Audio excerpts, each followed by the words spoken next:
President Erdogan was personally involved in dealing with Hamas and some of the others. He's been great. They've all been really amazing. Indonesia's been amazing. Indonesia's been fantastic. The whole world has come together for this. People that didn't get along, people that didn't like each other, neighboring countries that frankly didn't like each other, but now it's just this moment in time. So we look forward to welcoming the hostages, like you can't believe, home to their families, and that'll take place early next week. We hope Monday or Tuesday.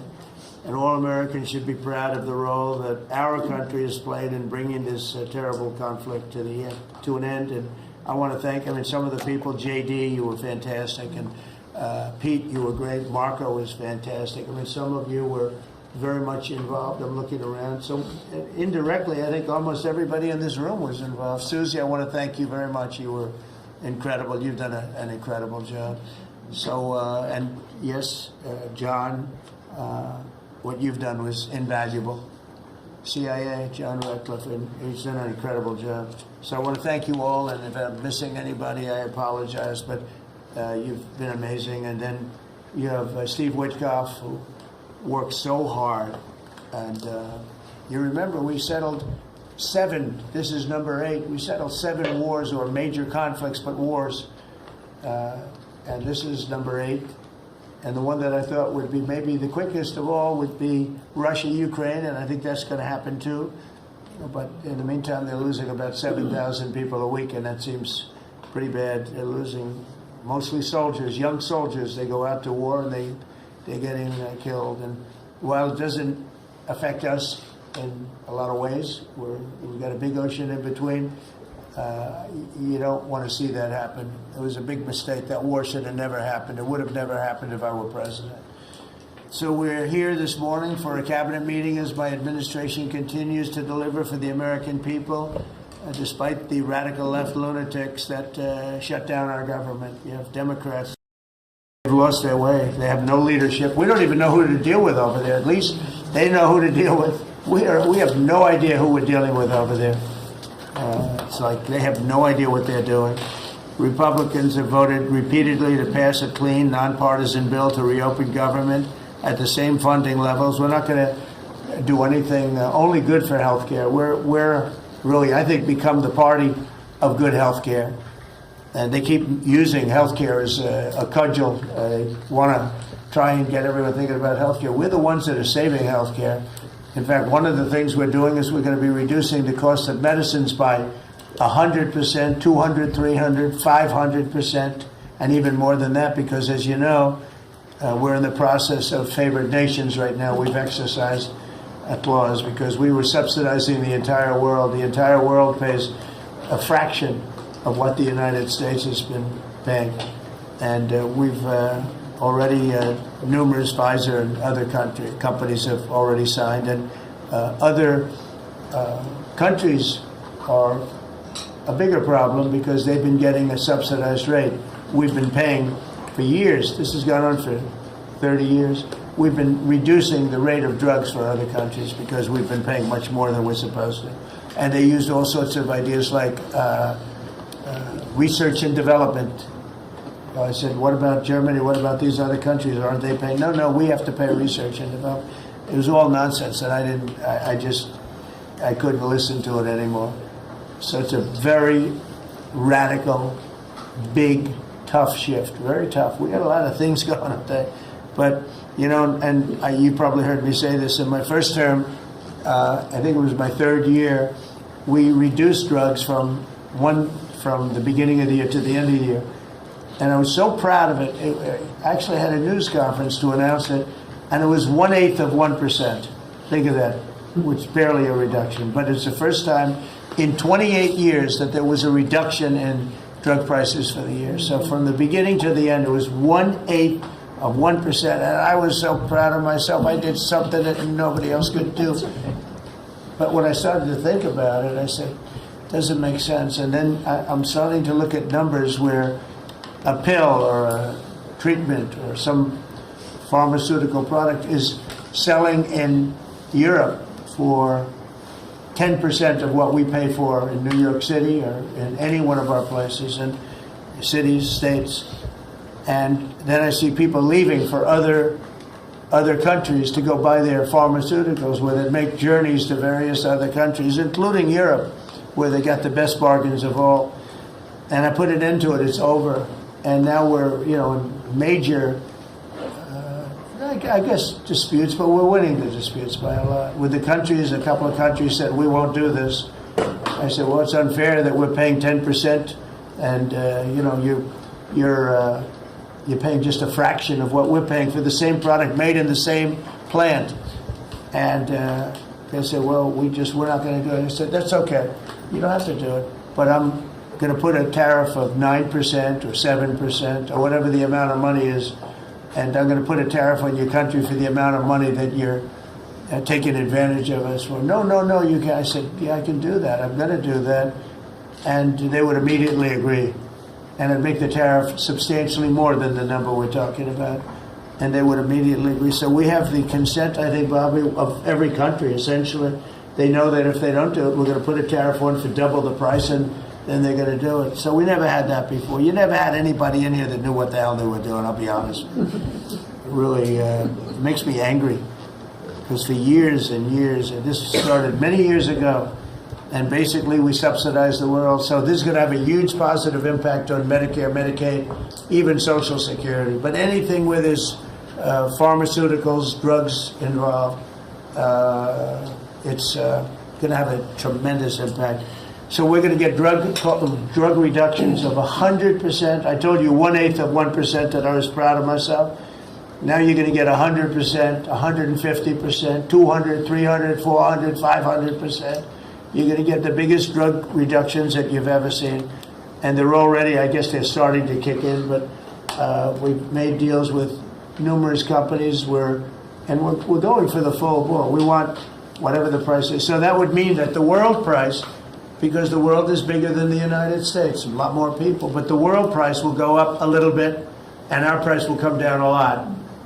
So if a pill sells for $10 in London and $100 here, the pill will go to $20 in London and $20 for us. It's pretty simple. And that is a number that nobody can even fathom. It's a little like tariffs. Nobody knew how big they were. Nobody knew until they started seeing the trillions of dollars that have come in. I don't know why they didn't understand it. It's something they should have understood. We were taken advantage of for years with tariffs, and now I don't want to say we're taking advantage, but we've become a very strong country because of the money that's coming in. Republicans have voted repeatedly to pass a clean, nonpartisan bill to reopen our government, and remember, at the same funding levels both parties have supported in the past. So the radical Democrats have chosen to put the economy of our country. We have the best economy we've ever had. We had the best economy in my first term, but we have an economy that's blowing it away, and we have the Democrats are trying to obstruct. They don't want to have a good economy. I don't think they want to have a good country. That's why they try and stop our law enforcement from doing what we did in Washington, D.C. In Washington, D.C., we have a great, safe, beautiful capital right now. Beautiful. It's so safe. You can walk down the street. Numerous people standing before me were mugged. And you're not going to get mugged anymore. We have a safe capital, one of the safest. We took it from one of the most unsafe places to one of the most safe places in the country. And we also beautified it, and we're in the process of doing even more so. So we're very proud of our capital. Again, we were embarrassed by our capital. A lot of people being killed. They'd come from Iowa, Indiana, Florida. They'd come up, and they end up getting shot. They're not getting shot. We moved out 1,700 people approximately, right? Approximately 1,700 hardened criminals, career criminals. They moved them out. So Chuck Schumer and Hakeem Jeffries and the congressional Democrats are holding the entire federal government hostage. I will tell you, a lot of Democrats want to get this thing open too. They do. They're calling us, and they just want to get it open. And all we're doing is saying, just play the same thing until we get it straight. And they don't know how to go about it. I mean, And the problem is we really don't know who the hell is leading the Democrats. You have this AOC, I don't know her at all, but I watched her the other day. She said, well, if they want, they could come to my office. That's not leadership, you know. The only one that challenged her actually was Nancy Pelosi, and Nancy's not looking too good. I don't know what happened to Nancy, but she's not looking great. But she was the only one, I give her credit, she was the only one that challenged her. But AOC said that they can come to her office and negotiate, the Republicans. And we're saying, oh, I didn't know she was in leadership. But she's taking Hakeem Jeffries' place, and Schumer's afraid that she's going to run against him. And right now, I don't know, he can change, life is crazy, right? But right now he can't beat, I don't think he can beat anybody. So he'll lose in a primary. I would say he'll retire before he loses in a primary. So I think Schumer's going to retire because he can't beat anybody. His polls are so bad. Meanwhile, the Democrat shutdown is causing pain and suffering for hardworking Americans, including our military, our air traffic controllers, and impoverished mothers, people with young children, people that have to live not the greatest of lives. But we're doing so many tax cuts. We've cut their taxes. The great big beautiful bill, we've cut their taxes at levels that nobody's ever seen. I mean, no tax on tips, no tax on Social Security, no tax on overtime. It's been a great thing for a lot of people. They're doing great. Despite all of the damage that it's caused, the shutdown has been, you know, pretty damaging. I mean, it's not yet because it's early, but it gets a little bit worse as it goes along. And we'll be making cuts that will be permanent. And we're only going to cut Democrat programs. I hate to tell you. I guess that makes sense. But we're only cutting Democrat programs. But we're going to start that, and we have Russell. We can talk to you about it if he wants to. But we'll be cutting some very popular Democrat programs that aren't popular with Republicans, frankly, because that's the way it works. They wanted to do this, so we'll give them a little taste of their own medicine. But Chuck Schumer proclaimed this morning that every day gets better for them. No, every day it's actually getting worse for them. And they're having a rebellion in the Democrat Party because they want to stop. And if you saw all of Schumer's, I watched last night like 10 different times over the years, he said, you can't shut down government, you can't shut down, and now he's the one that shut it down. So this is a confession that he's acting not to serve the people, but to serve the partisan interests of his party. And I don't think he's serving them well because they're way down. Look, they just lost an election in a landslide. You know, it was interesting. I watched Kamala. It was a sad figure. I watched her the other day saying the election was very close. I said, no, the election was a landslide. We won the popular vote by millions. We won the Electoral College by, I think, 312 or 315 to 220 something. But there's another one that we won that's why when you see the maps are completely red. It's counties. The counties, we won at 2,505 to 525. So 2,500 to 525. That's called one of the greatest, biggest landslides in history. And that's one that people are using now as a primary. But literally, when you see it colored in, the entire country is red representing Republicans. So, you know, they go around, they just lie. They just lie. And everything's a big lie with them. Well, the other side, and the other thing I don't understand is, Christie, I looked at crime numbers in Chicago. They're through the roof. And I have a governor who stands up every day and tells us how wonderful Chicago is. It's just a lie. It's like a con job. It's like Gavin Newsom. He says how well he's doing in California, and they're doing terribly. Population's getting smaller. People are leaving. And other people are coming in, and, you know, I wouldn't say it's an even trade. While the other side is focused on playing games, the Trump administration is focused on creating jobs, bringing down prices, and we've really brought them down a lot. That's the other thing. We're bringing down prices a lot.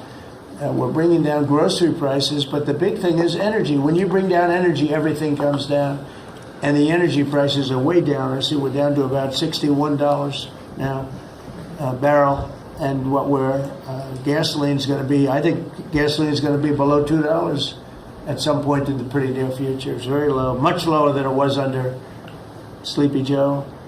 And we're restoring law and order in our country, and we're restoring it here, but we're restoring it right now. We're in Memphis, we're going to Chicago, we're going to other cities.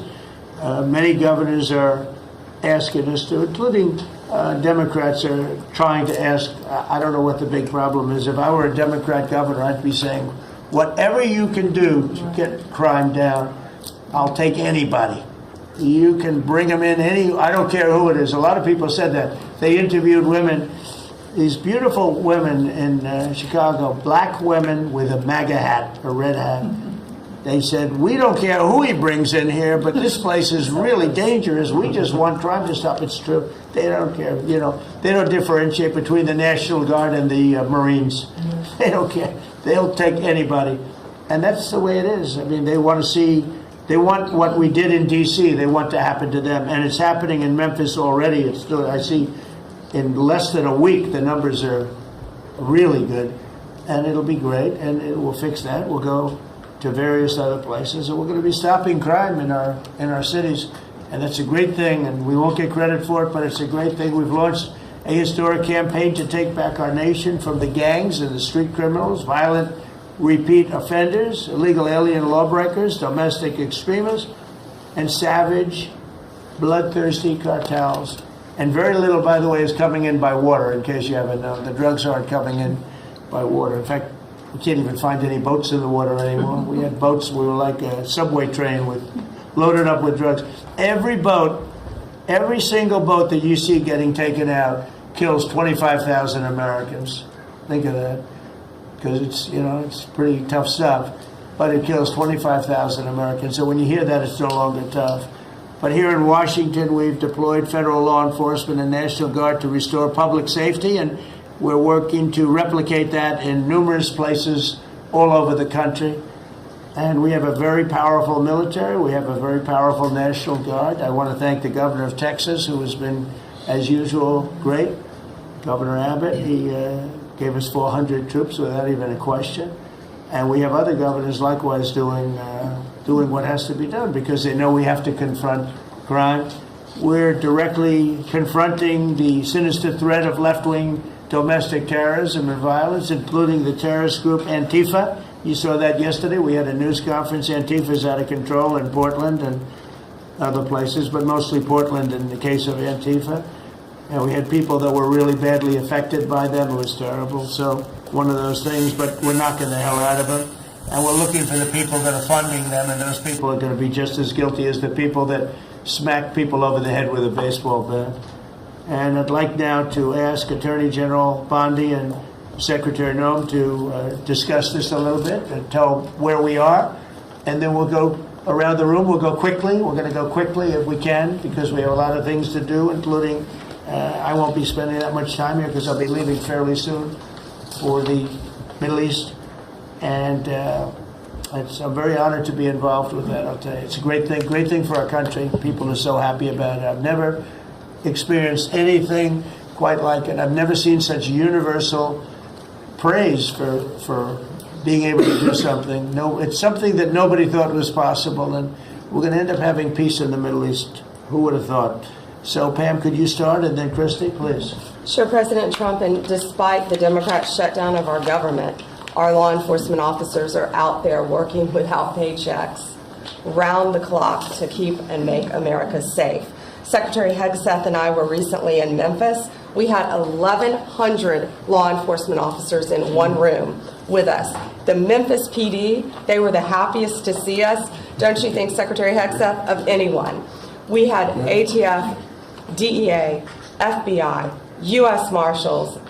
I'm not sure if our park police were there. We had Treasury, Secretary Bessent, and of course we had Secretary Noem's Homeland Security, all working together with the Guard. They were so happy to have us there. We've been making arrests left and right. So far, we made 562 arrests and seized 144 illegal guns, just in the short time we've been in Memphis. And many of these people are career criminals.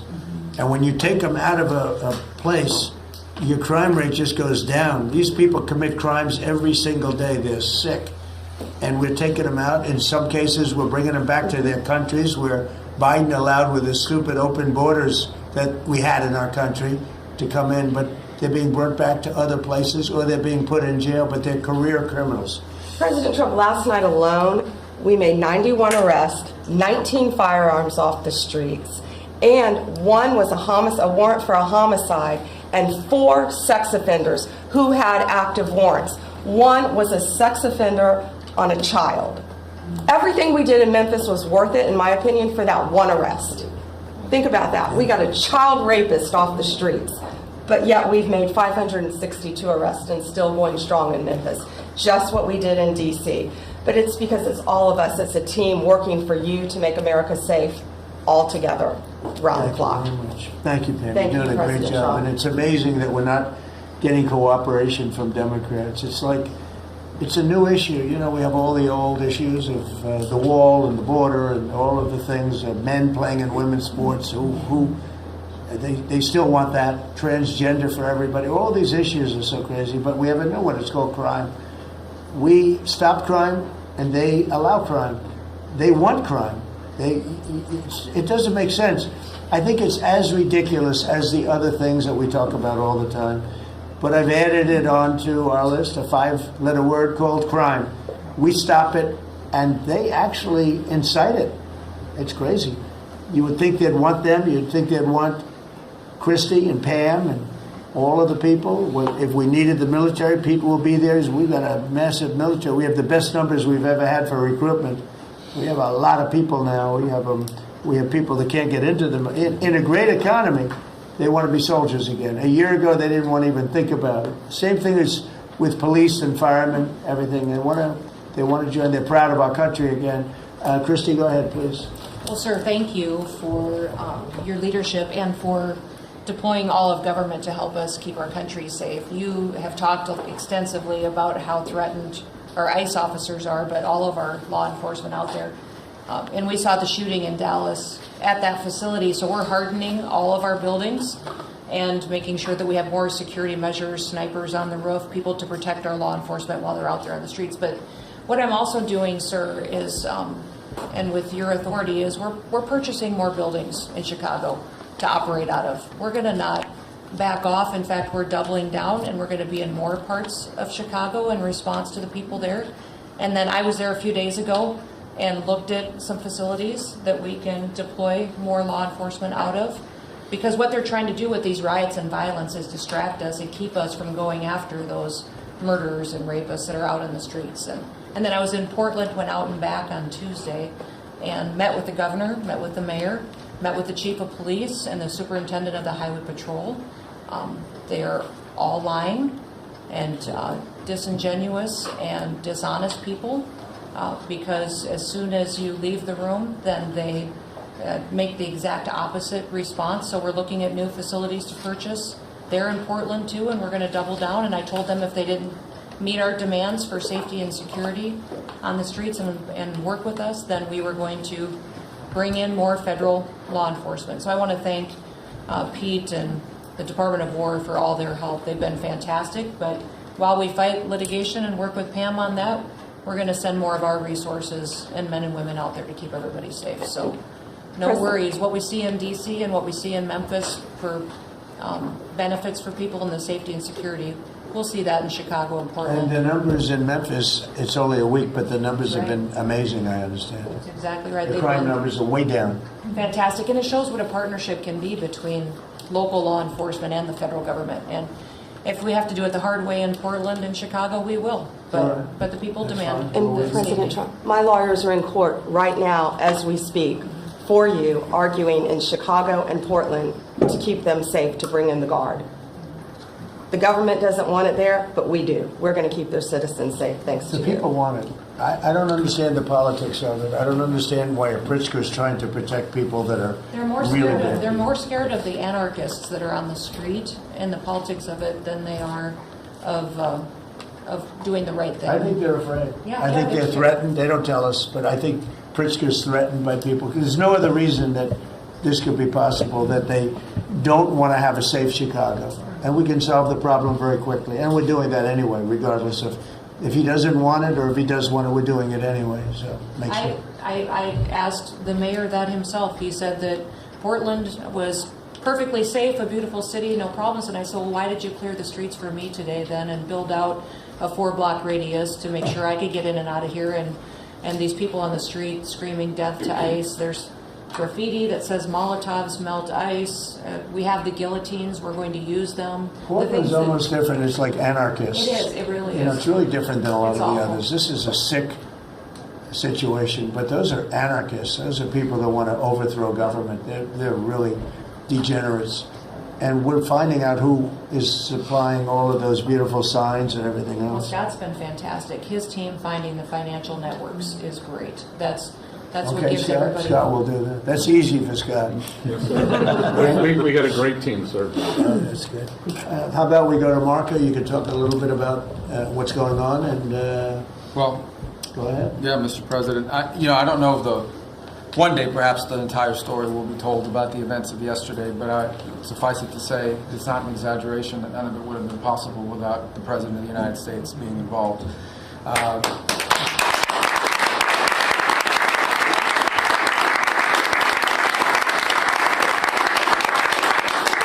It really began with your trip to the Middle East, where these relationships were forged with partners in the region, personal relationships, close relationships that created the foundation where all this was possible. Where I think this really took a turn. Remember, a month ago, no one thought this was possible. Where it really took a turn about a month ago, less than a couple weeks ago, is when we were at the United Nations, and you convened a historic meeting, not simply of Arab countries, but of Muslim-majority countries from around the world, including Indonesia was there, Pakistan was there, and created this coalition behind this plan.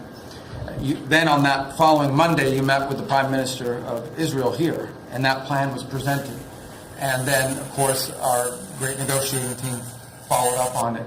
In the interim, again, perhaps the stories will be told, perhaps they will never be told. The President had some extraordinary phone calls and meetings that required a high degree of intensity and commitment, and made this happen.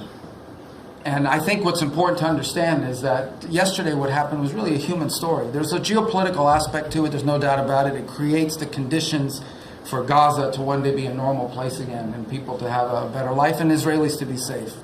But yesterday was a human story. And because of the work you put in, and honestly, not only is there no other leader in the world that could have put this together, Mr. President, but frankly, I don't know of any American president in the modern era that could have made this possible. Because of the actions you have taken unrelated to this, and because of who you are and what you've done and how you're viewed. And this weekend, because of that, at some point very soon, we are going to see 20 living human beings emerge from the darkness into the light for the first time in 2 years. And that is because not only were you used the credibility and the power and the prestige of this office and the relationships you created, and you committed yourself to making it happen. And I think it will go down as a historic moment in the history of our country, and something our country should be very proud of, that we have a president that's committed to not just peace, but to the human aspect of reuniting these families. My last point on this is just a couple of days ago, Secretary Lutnick hosted us all, many of us, at the Kennedy Center. And we have these families, we've interacted with them for so many years, for 2 years now. And the stories are heartbreaking, both whose families are alive and those who are deceased as well, who want their relatives back so that they can complete the process of grieving.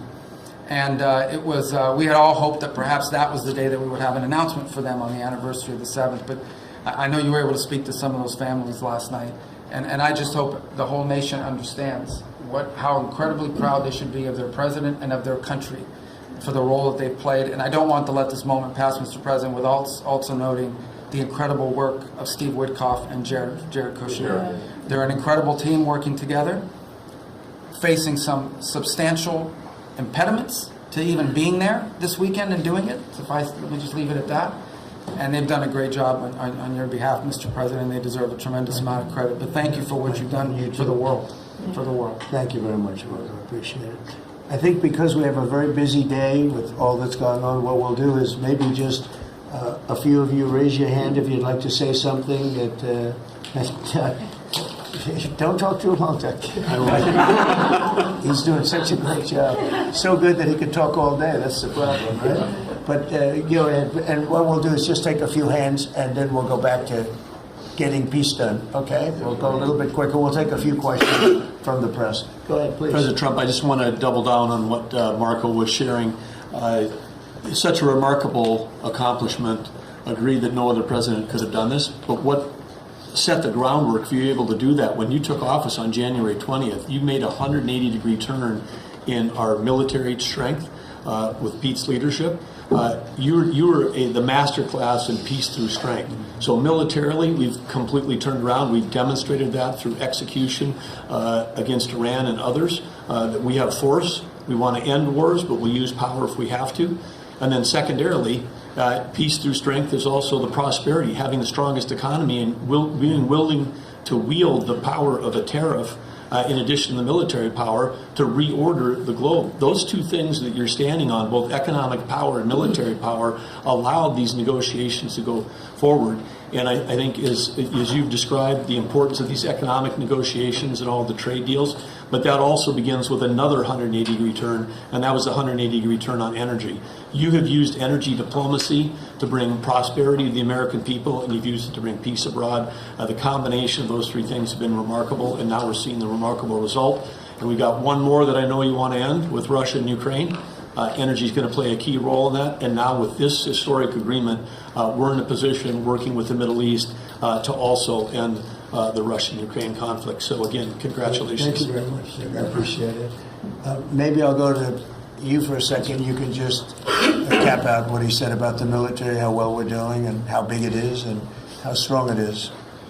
Mr. President, you're exactly right. At the War Department, you don't get peace without strength. And our job is to be the strength part of the equation and deliver that when necessary, as you demonstrated with your order of Midnight Hammer, and the entire world saw. And I just want to echo what Marco said. It is a personal honor to be able to witness the way you lead and negotiate.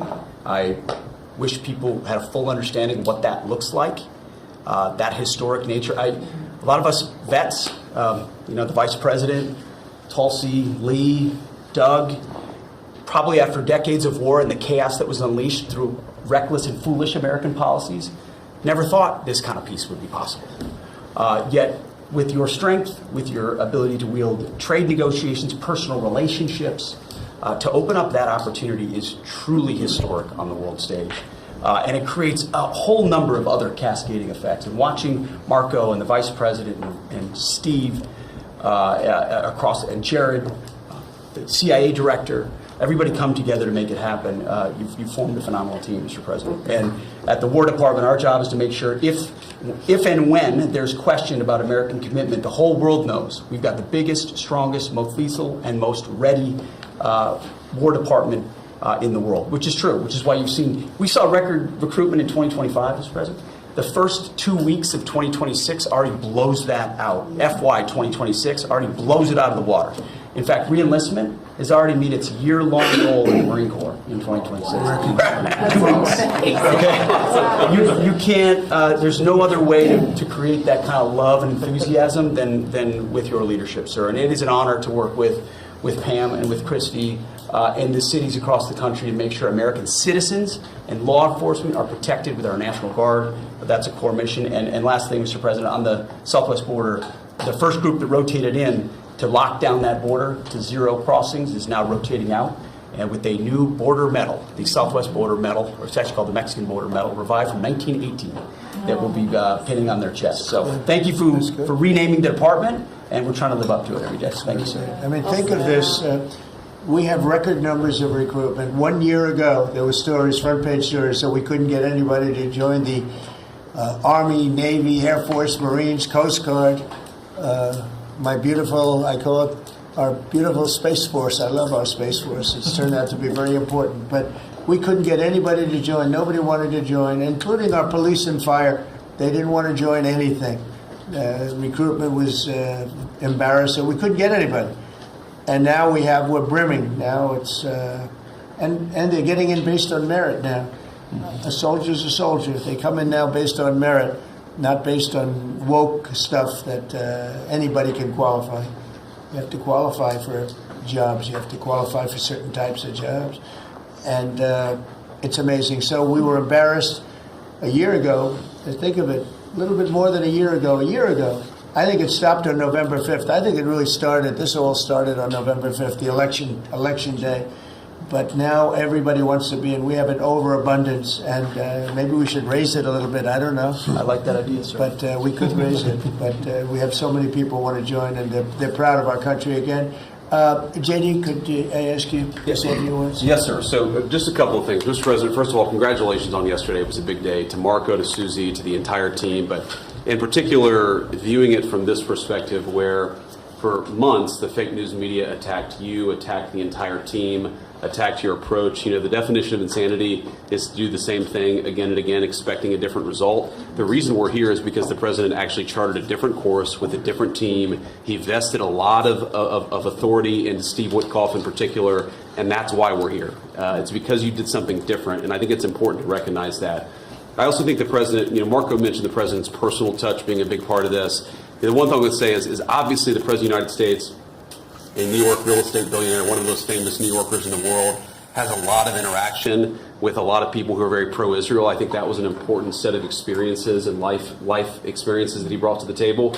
He also, of course, knew one of the most famous Palestinians in the world, Chuck Schumer. And I think without that background of knowledge, it would have been impossible to get us to this point. Second thing I want to say, just on Chuck Schumer, the president mentioned this, that Chuck Schumer said this has been very good for us this morning about the shutdown. One of the things that we talked about before all the media came in, and that all of us are going to work on for the rest of the day, we've been working on for days, is how to make the shutdown as painless as possible on the American people. So while Chuck Schumer brags about this being good, and I think the president is right, it's not good for him politically as much as he might think that it is, it's causing real consequences for the American people. There's a low-income food program, the WIC program, that my mom actually used when I was a baby. That program is about to be underfunded, and it's about to get cut off because Chuck Schumer won't open the government. We have troops. The Secretary of War mentioned how well we're doing on recruitment. We're trying to figure out how to pay our troops because Chuck Schumer is shutting down the U.S. government. There are veterans benefits that are going to suffer. There are Americans that are going to suffer because Chuck Schumer refuses to do his job. So while we're all celebrating this incredible success that we've had on the world stage, the country could be doing so much better if Chuck Schumer did his job and opened the government. Every single Republican, except for Rand Paul, has voted to open the government. A few moderate Democrats, to their credit, have voted with us to open the government. We just need 5 more Democrats to come to their senses and let the people's government serve the American people. I hope that they'll do that. Thank you. Thank you, sir. Chris, what's it? Yeah, to follow up on that point, Mr. President, the Democrat or Schumer shutdown did not begin 8 or 9 days ago. It began 8 or 9 months ago with your inauguration. For the first time in American history, every Senate confirmed appointee who are our deputies to run our department, every one of them has been filibustered. One of the critical parts of my department is the National Nuclear Security Administration. It maintains, manufactures our nuclear weapons and our engines for nuclear submarines and nuclear aircraft carriers. We are a key supplier to Secretary of War Pete Hegseth. They filibustered, the Democrats filibustered the leader, the administrator of the National Nuclear Security Administration, would not let him come into my department until the Republicans 2 weeks ago changed the Senate rules so they could confirm him and we could have a leader. They filibustered the leadership, now they're filibustering the funding. In the next 6-7 days, we're going to run out of funding, and the retooling of our nuclear stockpile, the ultimate guarantor of our sovereignty, is going to be underfunded, and we're going to have to slow down and crawl these efforts. Just incredibly irresponsible for Schumer to worry about his own reelection and not the 340 million Americans that count on the efforts of our military and all of our departments. It's truly offensive, and we need to bring it to an end as soon as possible. Let's open the government back up. And you're doing a great job. Thank you very much. Bobby, did you want to say something? You got a lot of things happening. A lot of things. A lot of very positive things, actually. Mr. President, I'm glad you're getting bipartisan accolades on the Mideast Peace Agreement. You should also get bipartisan accolades on the MFN agreement. It is a historic agreement that's going to benefit every hardworking American. It's going to lower the price of drugs for every American. By the time this administration is over, we will have 95% of the drugs in this country will be the lowest price in the world. It immediately begins to affect Medicaid, Medicare. Social Security, the other government programs. I remember when I went through the confirmation process, and the principal preoccupation of the Democrats during that process was whether I would continue the IRA negotiations on drugs. The Democrats negotiated 10 drugs. I'm supposed to negotiate every year 15. The 10 that they negotiated, they claimed to get a 22% reduction, but it was a lie.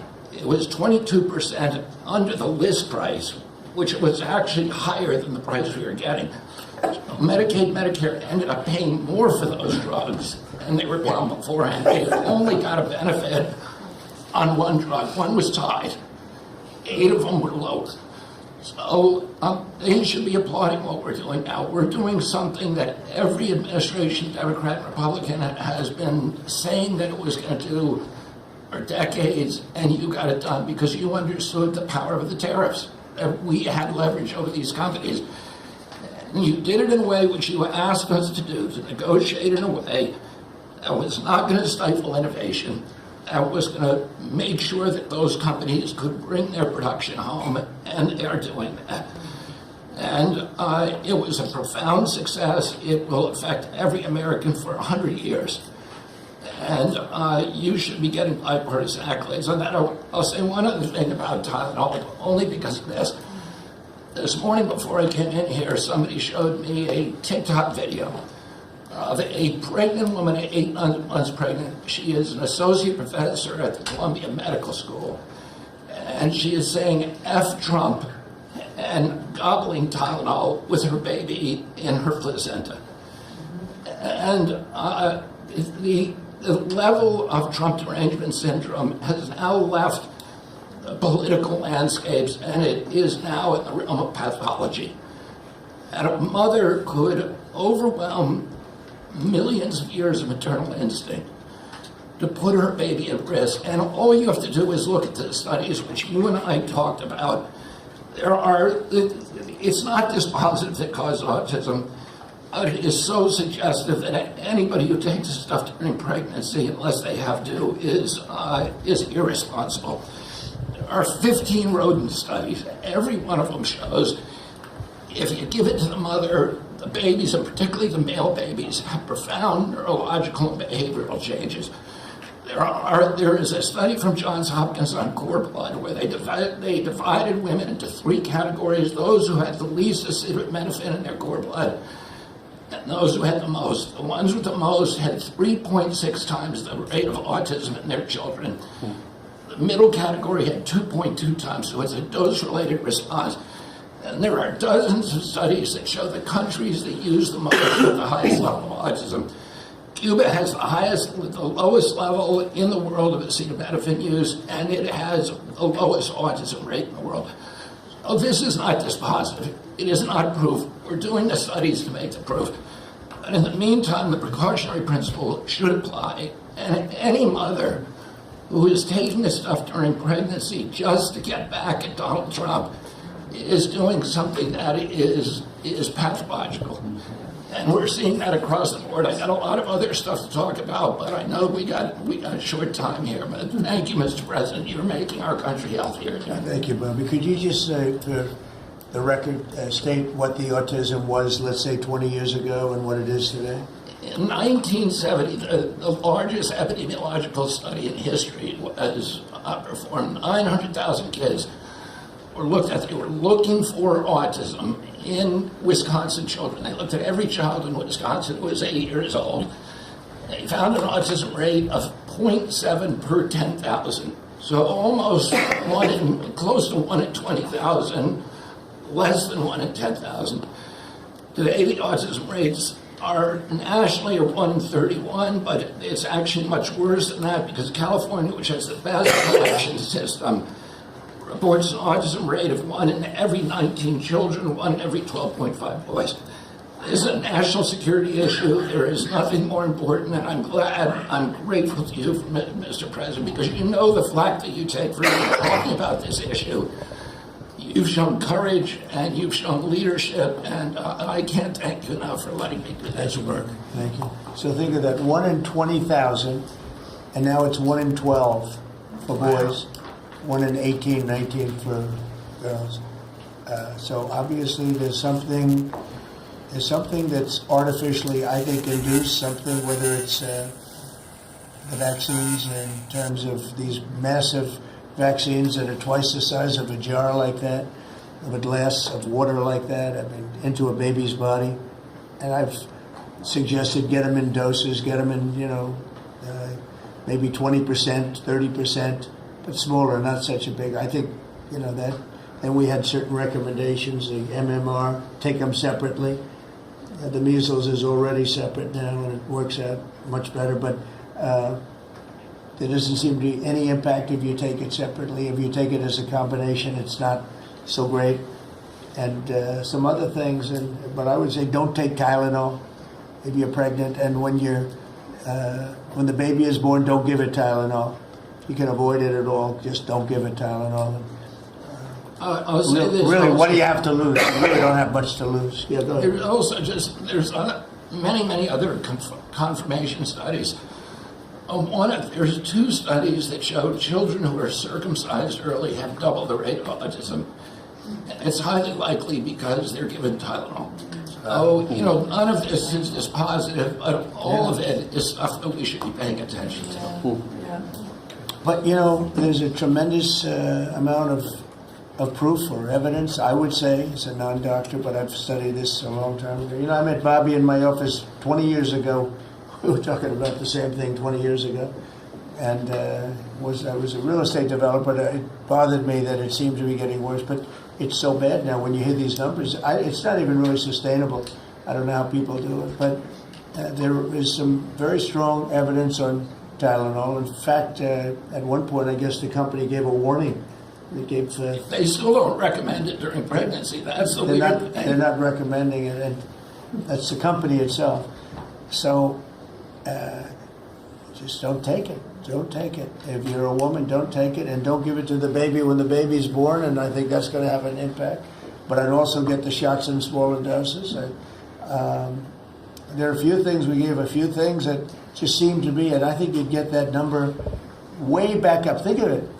You have 1 in 20,000, and now it's not even believable when you think that 20,000 drops to 12 children. So that's induced by something that's given or taken, and it should be able to be stopped. And you're talking about the Pennsylvania Dutch, you were talking about the Amish, where they don't take any of this stuff, and they have virtually none, right? They have no autism. So we're doing something very bad. Somebody's been given some bad things. Other countries, by the way, we have 82 vaccines that we give simultaneously. And I'm a vaccine believer, by the way. I believe in the polio vaccine. I believe in a lot of vaccines. But when you give 82 vaccines in a shot to a little baby that hasn't even formed yet, it's a lot of vaccines. And in Japan, they give a much smaller number. In Germany, they give a much smaller, like 28 vaccines. That's a lot too. But 28 is a lot different than 82. So, but I would say on the Tylenol, don't take it. And that will be, I think it's going to be a big factor. I think it'll be a very good result. And I hope we're going to be able to see that result in the not too distant future. Because certainly people have heard us loud and clear. That's why I bring it up again. That's why I asked you to talk about it. Because this is a horrible thing.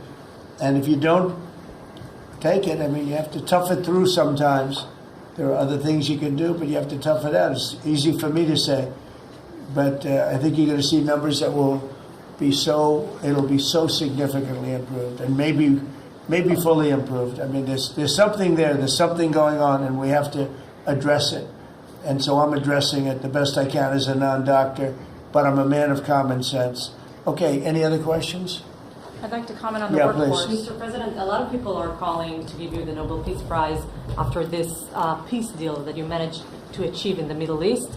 First of all, your opinion on that, and I was wondering about your trip to the Middle East, if you can tell us if you're considering to speak at the Knesset, at the Israeli parliament. Well, they asked me to speak at the Knesset, and I've agreed to. If they would like me to, I will do it. it's the first time a president has ever done that, so that makes it very interesting, right? Yeah. But yeah, so I will do it if they want me to. They have asked me to do that. Thank you. Families of hostages are out in the streets in Israel dancing and crying tears They're of all joy. dancing in the streets right now. They're dancing in the streets. They're so happy. Everybody's happy. They're dancing in the streets of Arab countries, Muslim countries. I've never seen anything like it. Everybody is happy. It's been really amazing. Thank you. President Trump, on the international peacekeeping force that's going to be deployed to Gaza soon, do you expect that Pakistan, Turkey, other countries to contribute forces? Has that become firmed up?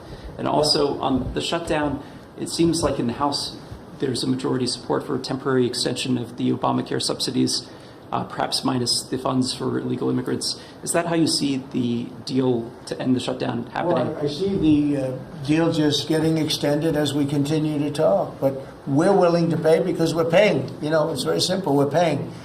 And the Democrats are the ones that cause this problem. And it's a big problem for them. And they have a lot of break in their ranks. But so I see that, you know, I think that'll get worked out.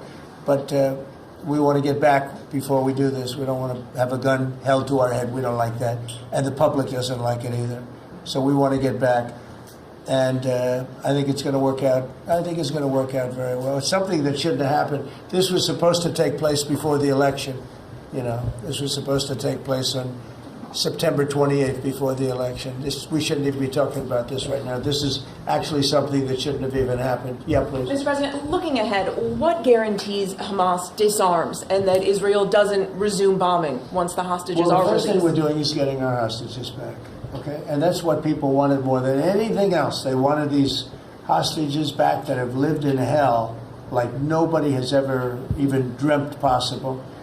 And after that, we'll see. But they've agreed to things, and I think it's going to move along pretty well. But what is phase two? When does it I'm not begin? going to talk about that because you sort of know what phase two is, but there will be disarming, there will be pullbacks, there will be a lot of things that are happening. You know, I gave you a whole list of 22 different things that will take place. And I think it'll take place, and I think you're going to end up with peace in the Middle East. But we have to get our hostages back. And we weren't going to do it at the end. We're going to do it at the beginning. We said we want them at the beginning. We're not doing it. You know, we got the hostages back. We did, as a group, with Steve and Jared and Marco and me and all of us. We got the hostages back. We got many of them back. Many, unfortunately, were dead. But we got many back that are now living with their families, with their parents in many cases, and with their husbands, families, wives. Many of them, they celebrate all over. They're the ones that are celebrating the loudest. They're all over. There are a lot of them that we got out. But the last 20, and I always said the last ones are going to be the most difficult. But it's been a very big deal getting the hostages out. But the rest is going to take place too. And can you promise Palestinians they will be able to stay?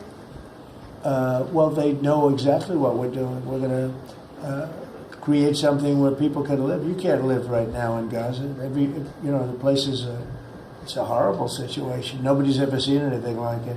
So yeah, we're going to create better conditions for people. Yeah, please.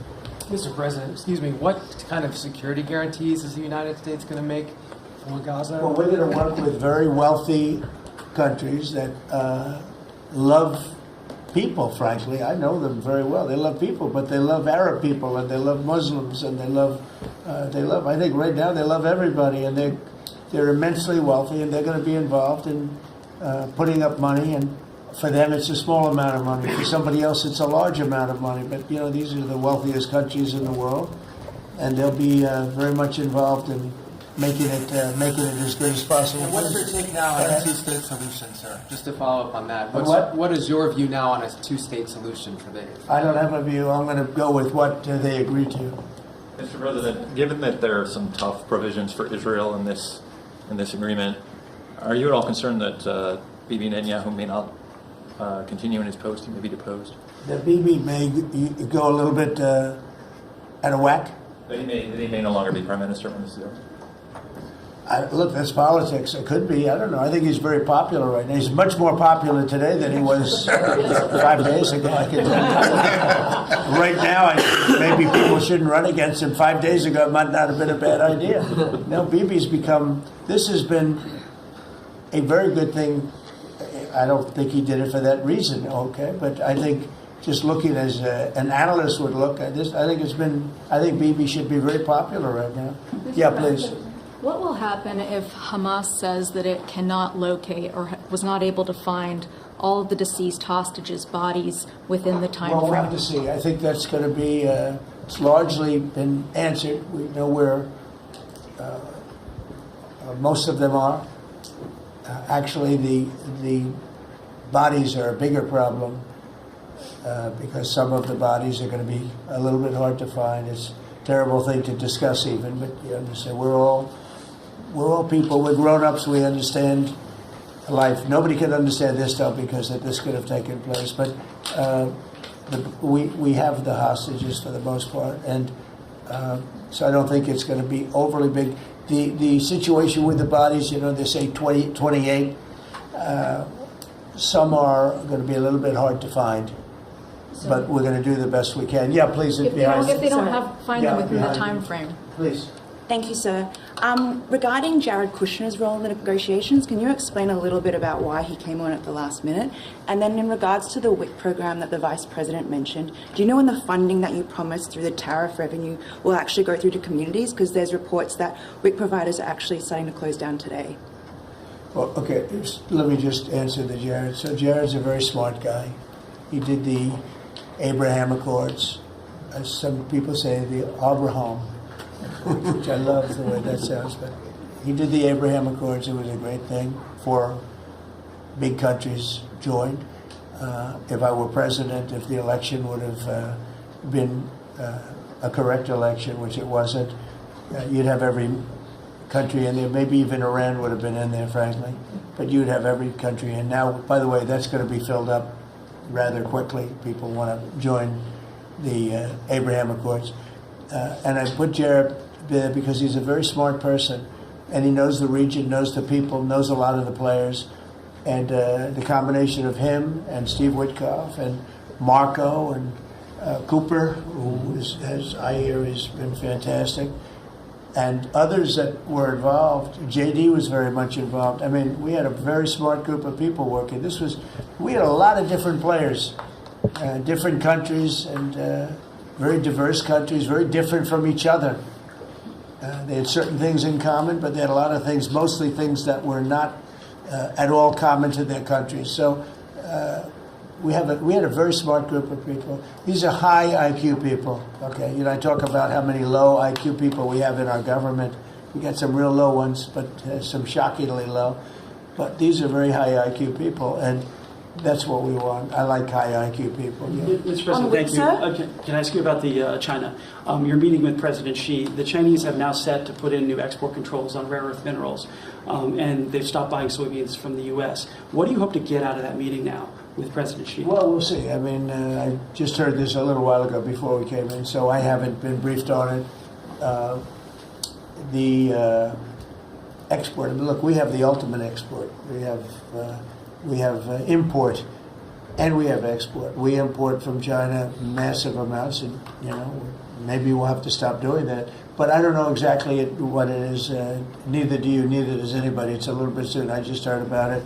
So Scott and Howard will figure that out, and I'm sure we'll be able to handle it. Can I ask you about the soybeans? What is the plan to help farmers? Is it direct checks? Is it tax? Have you sorted that out yet? Well, what happens with soybeans is we're going to see more and more, I think, opening up, and part of the reason that we'll be he's got things that he wants to discuss with me, and I have things that I want to discuss with him, and one of the things is soybeans. I had a great deal with China where they would buy $50 billion worth of our farm product and manufacturing and other things, but farm product.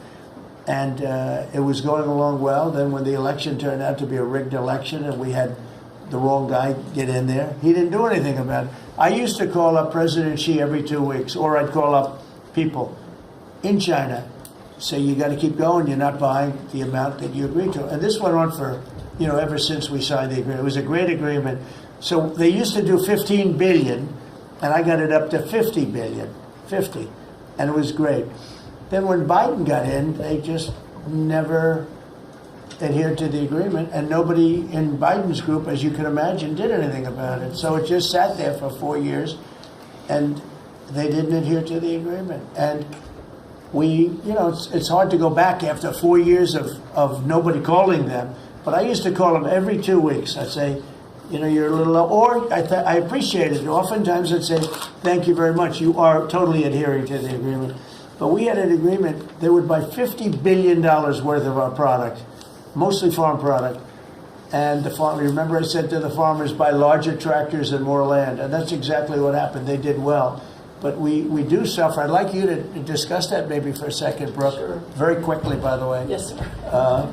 But would you just talk about how Biden let us down? Biden, every single thing, every problem the farmer has is because Biden didn't do anything for 4 years. Go ahead. No, I think that's right. This president has been unequivocal in his support of the farmers. First of all, in term one, we worked on it so hard and opened up markets, but especially this term. But here's what everyone has to understand. The farm economy is in a very uncertain time. But that isn't because of the current trade negotiations, although certainly the China part is part of that. But we inherited a slew of issues. First of all, as the president said, when we left Trump 1, we had an agriculture trade surplus. When we came back for Trump 2, it was a $50 billion ag deficit. That isn't everything, that's just agriculture. The second part is the cost of inputs for our farmers increased on average between 30 and 38%, but that includes fertilizer, it includes fuel, it includes interest rates, it includes labor. All of this came about under Joe Biden, a 47% increase in the cost of labor that now Secretary Chavez-DeRimmer and Noam and I are working on. Fuel is coming down, thank you. Interest rates, thankfully, are coming down. A 73% increase in interest rates for our farmers. They couldn't get loans to make sure that they could move forward. So that's all really, really important. And I think we have to realize what the president's commitment is this, that we are moving into an era of rural prosperity, of a golden age for our farmers in rural America. The trade renegotiations and the trade realignment that Jameson and Scott and Howard have led with the president's leadership is unlike anything that's happened in the history of our country. And those that will benefit the most are the original Americans, our farmers and our ranchers. The president has committed, if we need a bridge, he has talked about that to get us from the Biden years to the new Trump era. That's what we're working on every day. We've got to get the government reopened so that we can move forward on that. And once we do, we'll be able to move out a significant program to help our farmers.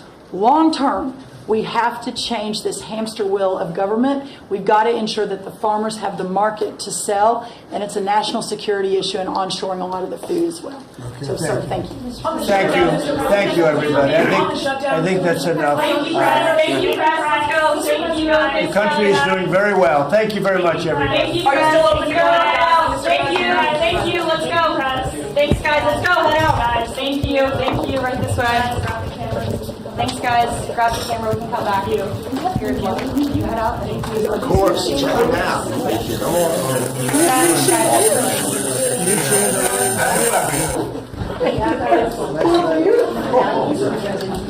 Yeah,